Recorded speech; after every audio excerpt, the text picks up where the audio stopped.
Reverend K.R.J. Misher. Thank you, Speaker.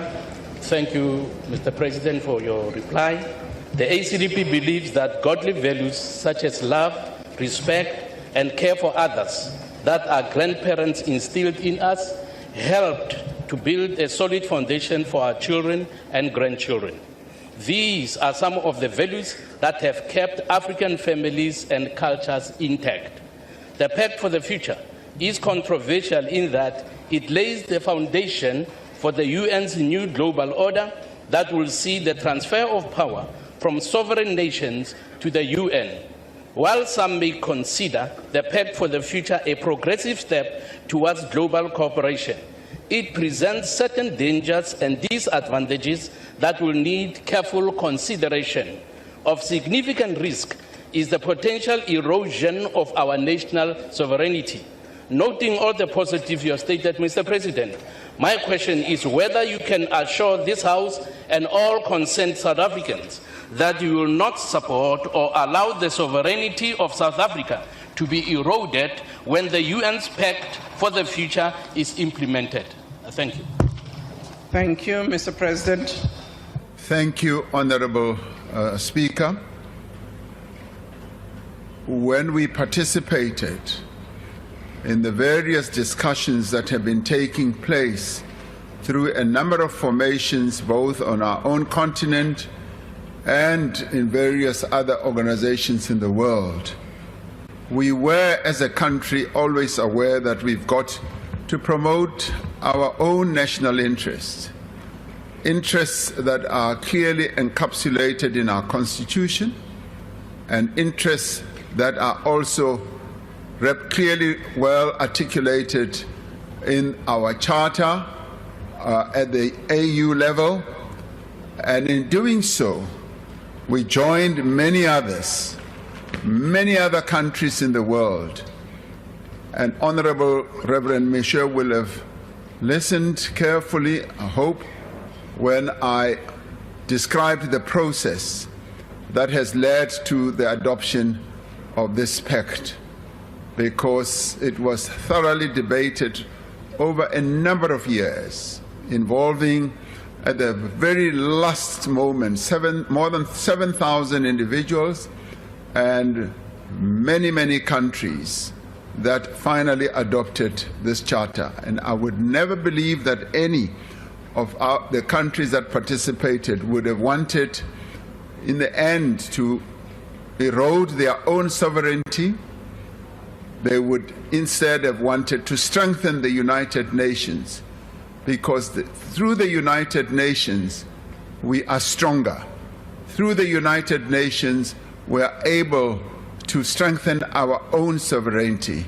I've never seen the United Nations eroding a country's sovereignty, as the United Nations, through the charter that was adopted, aims to promote all what I would say is good that every country would want to see promoted. So we participated with a great deal of confidence, knowing that in the debates, in the exchanges, we are not undermining what we stand for and what our Constitution sets out. Thank you, Honorable Speaker. Thank you, President. Honorable Masina. The Pact for the Future articulates a number of aspirations as observed by the UN. Please speak closer to the mic. Order, honorable members. Allow the member to express himself. Honorable Masina, bring the mic closer to you. The Pact for the Future articulates a number of aspirations as observed by the UN Secretary General. President, can you kindly share with South Africa what did South Africa posit on the following aspect? Firstly, on the need for the reform of the international financial architecture so that it can better serve developing countries, as well as on the reviewing of the sovereign debt architecture to ensure that developing countries can borrow sustainably to invest in the future of their country. I thank you, President. Mr. President. Honorable Speaker, Yes, we made our positions very clear when it comes to not only the reform of the United Nations Security Council, but also the reform of the financial institutions, the financial architecture, the various international organizations such as the IMF, the World Bank, and a number of others that operate at a global level. We argued and continue to argue that Africa needs to be well represented in such institutions that take decisions that are of global impact. And we have been clear about what we've been putting forward. And Honorable Member Masina might recall that during COVID, the issue of the representation of our continent on these institutions, as well as the issue of the sovereign debt, came up very strongly. We were then the chair of the AU, and we led the process of arguing for debt forgiveness for those countries, particularly in the global south, that are in deep debt, debt stall or debt stoppage of paying interest, that that should happen, and that there should also be debt cancellation and debt restructuring. So we led that process and even touched on important issues which are dealt with at the IMF and the World Bank, on issues like the SRDs, which have been made available in large measure to your more developed economy countries, and that those should also be made available to the African continent or the global south. We did successfully get that process to succeed to some extent, but feel that it has not succeeded enough. So, Honorable Masina, we continue to argue for debt forgiveness. We argue for debt cancellation because a number of countries on our continent are heavily laden with debt, and many of them are having to spend quite a lot of their own resources on security matters, on disasters that befall their own countries due to climate change. And we argue that the world financial institutions should come to the aid and assistance of such countries. But more particularly, we want to be at the table where all these matters are discussed.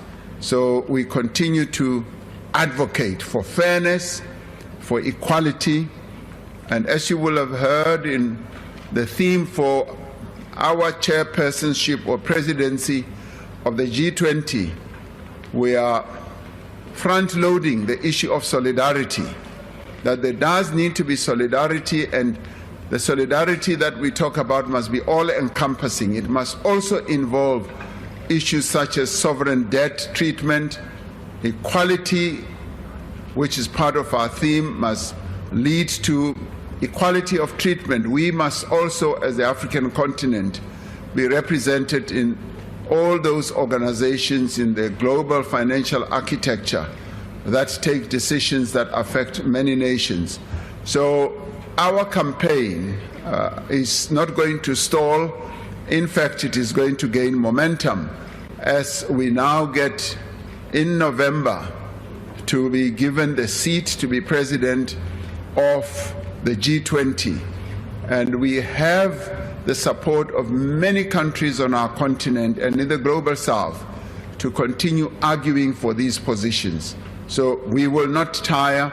We will continue to articulate these positions. Thank you, Madam Speaker. Thank you, Mr. President. Honorable Malema. Thank you very much, Comrade President. Firstly, I want to thank you for according Comrade Tito official funeral, because when it comes to us that side, we always struggle.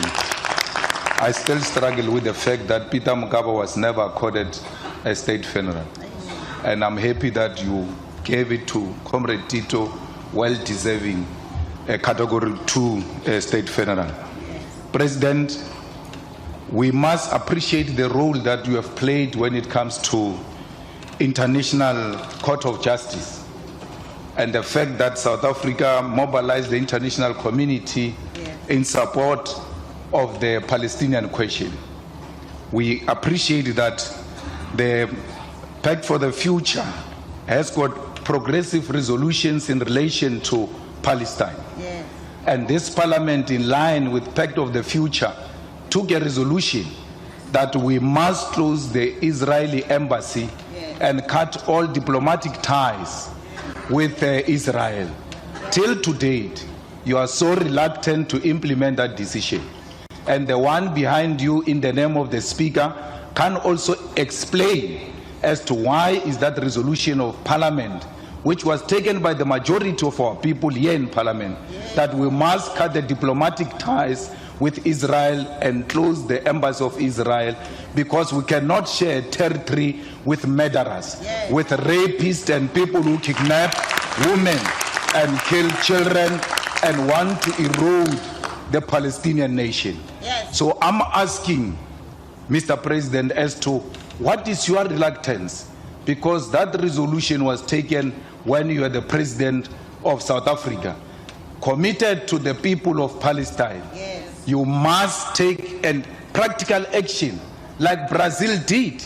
Brazil said the ambassador of Brazil must be withdrawn completely Honorable from member, Israel. your time is Why up. are you scared to withdraw our embassy and close Honorable the Israeli member, embassy in Your South time Africa? Thank is you. up, Mr. President. Honorable Masina, you don't have to read for that. Thank you. Order, Honorable Malema. You can take those matters outside. They are not for the House. Honorable President. Thank you, Honorable Speaker. Honorable Malema, no tla ga botse o bolela dintho tse botse se re di dirang. Yaanong o nahana hore we are reluctant and cowardish and all that. That is not so. The executive has noted, fully noted what the National Assembly took a resolution on. And we have said, as we have been asked, that this matter is being considered, and we're also considering the various broad issues around it. Our support for the cause of the Palestinians is irrevocable, and we have articulated that here from time to time. And the various other aspects of putting pressure on Israel to do what is right by and for the Palestinians are matters that are being considered, and a number of proposals have been put forward.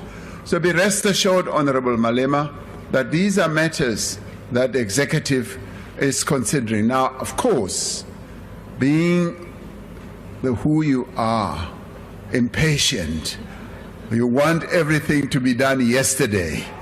I know that, but it is a matter that is being considered in a very active manner, and in due course we will be able to articulate precisely what the executive's response is to the resolution that was taken by the National Assembly. Thank you, Honorable Malema. Thank you very much, Honorable President. If you found this video informative, please like, subscribe, and hit the notification bell for more content like this. And as always, let us know your thoughts in the comments below. Until next time, stay informed and stay engaged.